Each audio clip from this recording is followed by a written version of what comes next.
안녕하세요 여러분. 한 일주일 정도 만에 다시 뵙는 것 같습니다. 오늘 이 시간에는 총지배인에 관한 얘기를 조금 드려볼까 합니다. 그 중에서도 여러분들이 가장 궁금해 하실 법한 어떻게 하면 총지배인이 될 수 있는지에 대해서 한번 말씀드려볼까 해요. 총지배인이 되기 위해서는 얼마만의 기간이 필요한지, 그리고 어떤 능력이 필요한지, 그리고 어떤 자격 요건이 있는지 세 부분에 걸쳐서 간단하게 한번 말씀드려볼까 해요. 그래서 궁극적으로 총지배인을 원하시고 바라시는 꿈꾸시는 그런 분들이 있다면 이 영상이 조금이나마 도움이 됐으면 합니다. 첫 번째로 말씀드려볼 부분은 기간입니다.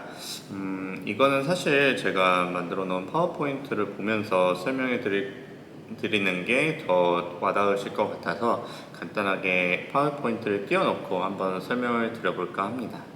네, 지금 화면을 보시면 어느 정도 감이 오시겠지만 먼저 사원부터 시작을 하죠. 통상적으로 사원부터 시작을 하는데 이 사원 때 한 3년에서 길게는 5년 정도 이렇게 시간이 걸리는 것 같아요.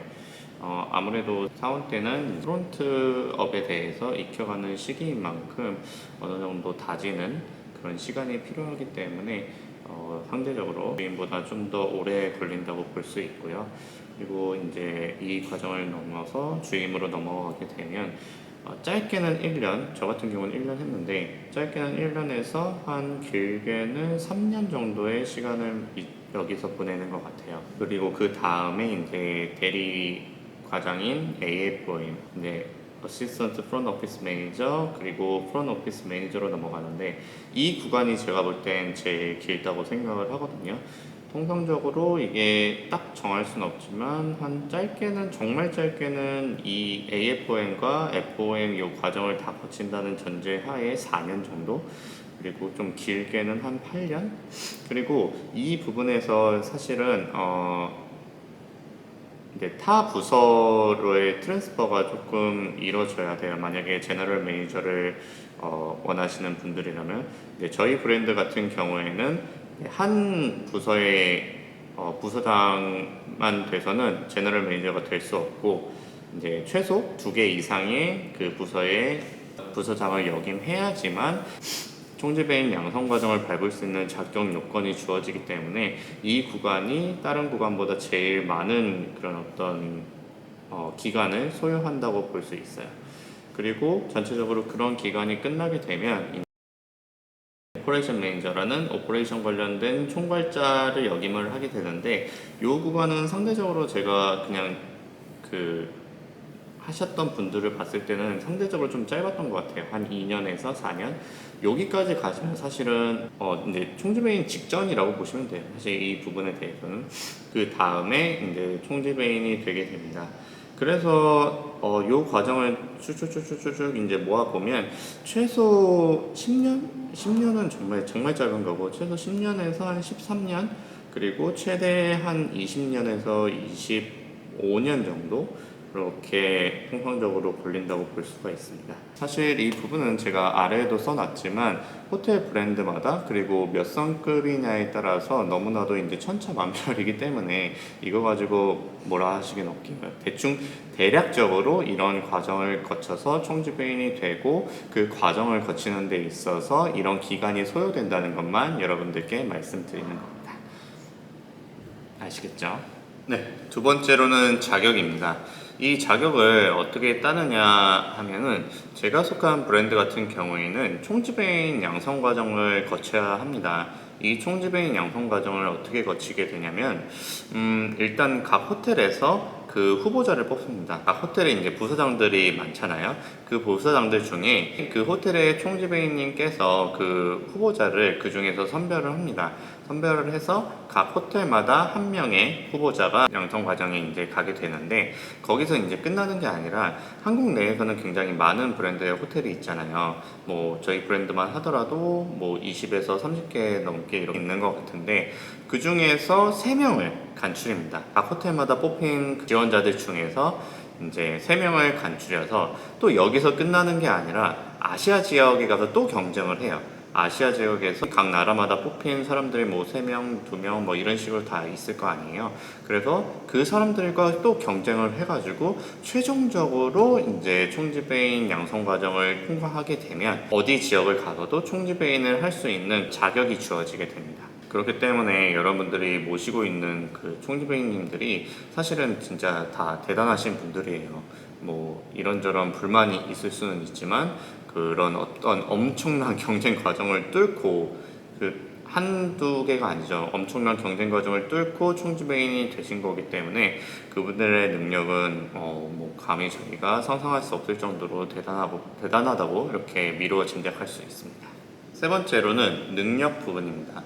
총지배인님이 되시기 위해서는 굉장히 다양한 능력이 필요한데 제가 부하 직원으로서 감히 이렇게 가만히 유심히 지켜봤을 때는 한 3가지 정도 두드러지는 능력이 필요한 것 같아요.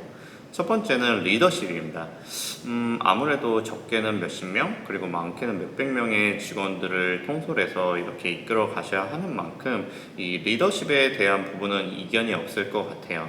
각 총지배인님들마다 되게 다양한 리더십이 있어요. 어떤 총지배인님은 굉장히 부드러운 리더십으로 이렇게 이끌어 가시는 분들이 있고, 어떤 분들은 이제 강력한 카리스마를 통해서 이제 부서장들을 통솔하시는 분들이 있고요. 그렇기 때문에 이제 뭐 이 리더십이라는 부분을 하나의 어떤 정형화된 유형으로 이렇게 말씀드리긴 어렵지만 제가 부하 직원을 봤을 때는 그런 리더십적인 측면이 굉장히 중요하다 이렇게 생각이 들었습니다. 두 번째로는 수에 대한 어떤 통찰력입니다. 이게 항상 저희 총지배인님께서도 말씀하시는 부분 중에 하나지만 저도 굉장히 동감하는 바인데요. 위로 올라가면 올라갈수록 되게 수에 밝아야 돼요. 그래서 어떤 숫자를 보고 이건 잘못됐어. 이건 뭐 전략을 수정해야 돼. 이런 감이 바로바로 오실 수 있어야 된다. 뭐 예를 들어서 자신이 판단했을 때 객실 단가가 너무 낮으면 바로 예약실 부서에 말씀을 하셔서 객실 단가를 높이라고 이렇게 말씀을 하실 수가 있고요.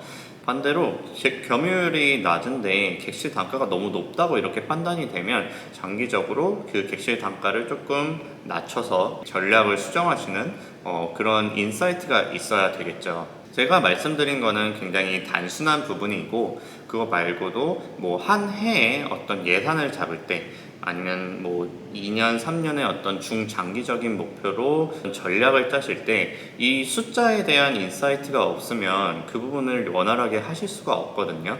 그래서 사실 이제 뭐 프론트나 뭐 하우스키핑 이런 출신들이 사실은 가장 어려워하는 게 그런 숫자에 대한 인사이트가 조금 떨어져서 총지배인까지 가지 못하고 낙마하는 경우가 종종 있다고 들었습니다. 그래서 뭐 이 영상을 보시는 분들 중에 프론트를 지금 하시는 분들도 많을 거고 프론트를 지향하시는 분들도 많을 텐데 자신이 아무리 이제 숫자와 친하지 않다, 내가 수학에 좀 약하다고 하더라도 지금부터라도 그런 숫자에 대한 어떤 회계학에 대한 개념까지는 아니더라도 어떤 통계나 숫자에 대한 개념에 대해서 조금 익혀두는 편이 되게 장기적으로 봤을 때는 여러분의 앞길에 큰 도움이 될 수 있을 거라고 생각을 합니다. 마지막으로는 인맥 부분입니다, 여러분. 이 인맥이 왜 중요하냐면요. 사실 호텔이란 뭐랄까요, 그 생태계 자체가 굉장히 좁아요. 그래서 사실은 한 명 건너면 거의 알 수 있을 정도로 그 호텔이 좁은데, 사실 총지배인님까지 가시게 되는 그 과정 자체가 제가 말씀드렸다시피 단순히 1, 2년 사이에 이루어지는 게 아니라 몇십 년에 걸쳐서 총지배인님까지 가시기 때문에 총지배인님까지 만약에 본인이 생각이 있다고 하시면은 적어도 다른 사람들한테 나쁜 인상을 주면 안 됩니다.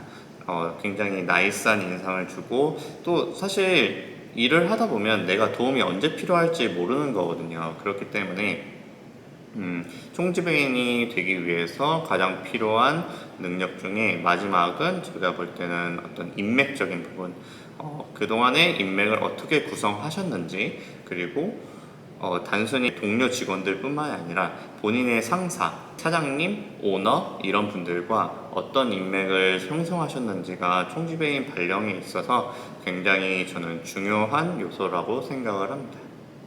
지금까지 총지배인이 되기 위한 과정에 대해서 어떻게 해야 되는지 간단하게 한번 알아보았습니다. 사실 호텔업을 시작하는 여러분들께는 그렇게 와닿는 얘기는 아닐 거예요. 그래도 제가 막연하게 이제 총지배인이 되고 싶다 이렇게 생각하시는 것보다는 그래도 총지배인이 되려면 이런 과정을 거쳐야 되고 또 이런 능력이 필요하구나라는 것을 간단하게 알고 계시면 여러분들이 나중에 목표 설정을 하는 데 있어서도 좀 더 구체화되고 좀 더 세분화돼서 이렇게 할 수 있을 거라고 판단을 해서 간단하게 한번 말씀을 드려보았습니다.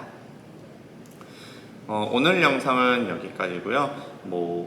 사실 요즘에 제가 고민하는 부분이 어떤 영상을 만들면 여러분들께 좀 유익하고 도움이 될 수 있을까라는 부분에 대해서 좀 고민이 많아요. 그래서 그런 고민 때문에 영상을 잘 못 올리는 것도 있는데 여러분들이 아무 주제라도 좋아요. 궁금하신 부분이나 요거는 꼭 말해줬으면 좋겠다라는 부분이 있으면 댓글로 혹은 제 인스타그램 DM으로 이렇게 보내주셔도 되니까 말씀을 해주시면 제가 그 부분을 추려서 그 관련된 영상을 최대한 많이 찍어 보도록 하겠습니다.